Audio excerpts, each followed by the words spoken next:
విజయవంతమైనటువంటి పోరాటాలు చేసి పేద ప్రజల కోసం, బడుగు బలహీన వర్గాల కోసం నిరంతరం ఈ 100 ఏళ్ళు వాళ్ళ కోసమే పోరాటం చేస్తూనే ఉంటుంది అని చెప్పడం జరుగుతుంది. ఈరోజు మన మధ్యకి నియోజకవర్గ కార్యదర్శి శ్రీనివాసరెడ్డి గారు వచ్చారు. శ్రీనివాసరెడ్డి గారిని జెండా ఆవిష్కరించవలసిందిగా కోరుతున్నాం. కొంచెం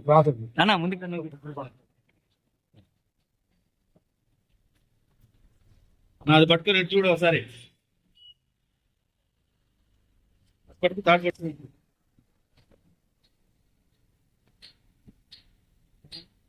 రైట్.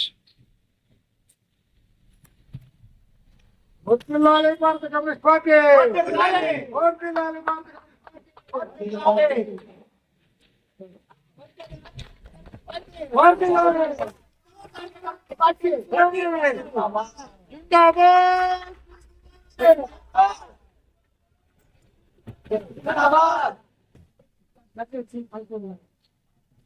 జరుగుతున్నటువంటి ఈ 100వ సంవత్సర మహోత్సవాన్ని మా శ్రీనివాసరెడ్డి గారిని మాట్లాడాల్సిందిగా. ఓకే, సోదరి సోదరులారా, భారత కమ్యూనిస్టు పార్టీ 1925 డిసెంబర్ 26న కాన్పూర్లో ఆవిర్భవించింది. నేటికి 100 సంవత్సరాలు పూర్తి చేసుకొని 101 సంవత్సరంలోకి అడుగు పెడతా ఉంది. భారత కమ్యూనిస్టు పార్టీ ఈ 100 సంవత్సరాల్లో ఎన్నో పోరాటాలు, ఎన్నో త్యాగాలు, ఎన్నో బలిదానాలు చేసింది. భారతదేశానికి భారతదేశానికి పరిపూర్ణ స్వాతంత్రం కావాలి అని మొదట నినదించిన పార్టీ భారత కమ్యూనిస్టు పార్టీ. భారత కమ్యూనిస్టు పార్టీ పుట్టిందే పేద ప్రజల కోసం. ప్రతి పేదవాడికి తినటానికి తిండి, ఉండటానికి ఇల్లు, కట్టుకోవడానికి బట్ట కావాలనే నినాదంతో పుట్టిన పార్టీ మన భారత కమ్యూనిస్టు పార్టీ. భారత కమ్యూనిస్టు పార్టీ స్వాతంత్రం కోసం ఎన్నో ఉద్యమాలు చేసి సంవత్సరాల తరబడి జైలు జీవితాలు అనుభవించి అండమాన్ నికోబార్ దీవుల్లో అండర్ గ్రౌండ్లలో భూమి లోపల జైలు శిక్షలు వేస్తే ఆ జైలు శిక్ష జీవితాలను అనుభవించి పరిపూర్ణ స్వాతంత్రం కావాలని నినదించి స్వాతంత్రం రావటానికి అహర్నిశలు కృషి చేసిన ఏకైక పార్టీ ఏదన్నా ఉందంటే అది భారత కమ్యూనిస్టు పార్టీ. మనకు 1947లో స్వాతంత్రం వచ్చిన తర్వాత నిజాం నవాబు 2 సంవత్సరాల పాటు హైదరాబాద్ను విలీనం చేసుకోకుండా సొంతంగా ఉంచుకున్నాడు.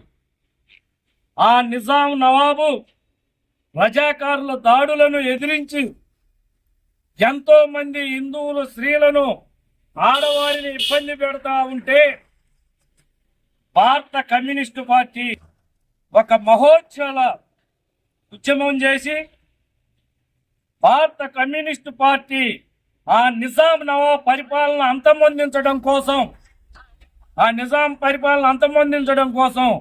4200 మంది బలిదానం చేసి ఆ నిజాం నవాబ్ పరిపాలన అంతమొందించి అతనుకున్న బంగారాన్ని, ఆస్తుల్ని జాతీకరణం చేసి 10 లక్షల ఎకరాల భూమిని పేద ప్రజలకు పంచిన పార్టీ మన భారత కమ్యూనిస్టు పార్టీ గారు.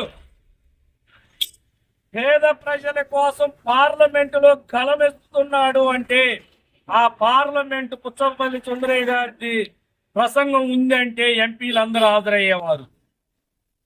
ఆయన అప్పట్లోనే పక్కన తోకలెందుకని పుచ్చలపల్లి సుందరారెడ్డి అయితే ఆ రెడ్డి తీసేసి పుచ్చలపల్లి సుందరయ్య అని పేరు పెట్టుకున్నాడు. ఎలక్షన్కి వెళ్తే కాంగ్రెస్ పార్టీ, ఇటు మన పార్టీ వెళ్తే అప్పట్లో కమ్యూనిస్టు కానొస్తే కాల్చిపారమోగమనే ఆర్డర్ ఇంకా సడలింకపోవటం వల్ల, కొంతమంది మీద నిషేధం ఎత్తివేయటం పోవటం వల్ల, కొంతమంది జైళ్ళల్లో ఉండటం వల్ల, కొంతమంది అడవుల్లో ఉండటం వల్ల మనం 36 మందిని గెలవటం జరిగింది. కాంగ్రెస్ 38 గెలిచి పార్లమెంట్ లో ప్రధానమంత్రి స్థానాన్ని దక్కించుకోవటం జరిగింది.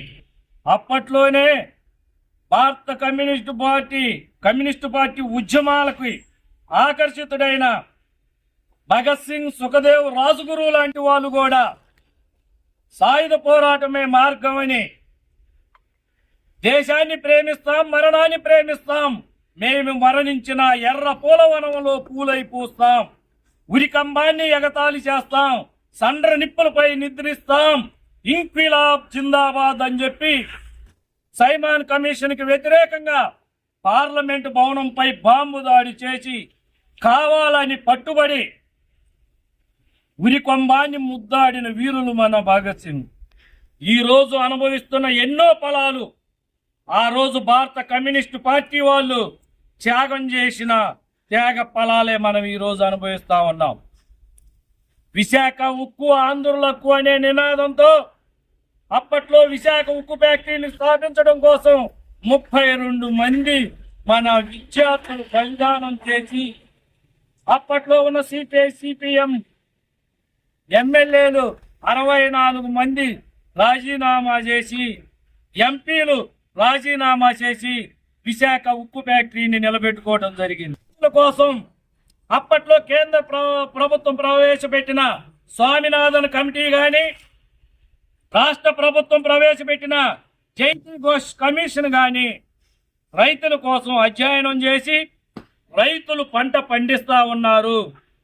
దాన్ని కూడా ఇవాళ సిసిఐ లాంటి పత్తి కొనుగోలు కేంద్రాలు కానీ, ఒడ్డు కొనుగోలు కేంద్రాలు కానీ మార్కెట్ యార్డుల్లో ఉంటే పత్తిలో తేమ శాతం ఎక్కువ ఉందని చెప్పి, వడ్లల్లో తేమ శాతం ఎక్కువ ఉందని చెప్పి ఎనికి పంపిస్తా ఉన్నారు.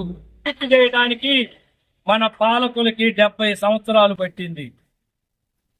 ఈ 70 సంవత్సరాల్లో కూడా మద్రాసు రాష్ట్రంలో ఉంటే మనల్ని చాలా హీనంగా చూస్తా ఉంటే, అమర్చి పొట్టి శ్రీరాములు గారు తెలుగు వారి కోసం ఒక రాష్ట్రం కావాలని చెప్పి 52 రోజులు పోరాడి ప్రాణాలు అర్పిస్తే మనకు ఆంధ్ర రాష్ట్రం ఏర్పాటైంది. పేద ప్రజలు ఉన్నంత కాలం భారత కమ్యూనిస్టు పార్టీని ఆ పేద ప్రజల నుంచి దూరం చేయలేరు. మీరు ఇప్పుడు కలగంటా ఉన్నారు భారత కమ్యూనిస్టు పార్టీ అయిపోతా ఉన్నది, ఏమి లేదని. భారత కమ్యూనిస్టు పార్టీ బలహీన పడే కొద్దీ పేదవాడి ఆయుష్ ప్రమాణం తరిగిపోతా ఉంటది. అందుకని మీరు ఇప్పటికైనా తెలుసుకొని భారత కమ్యూనిస్టు పార్టీని బలపరచాలని కోరుకుంటూ ఈ అవకాశం ఇచ్చిన మీ అందరికీ ధన్యవాదాలు తెలియజేస్తూ సెలవు తీసుకుంటా ఉన్నాను.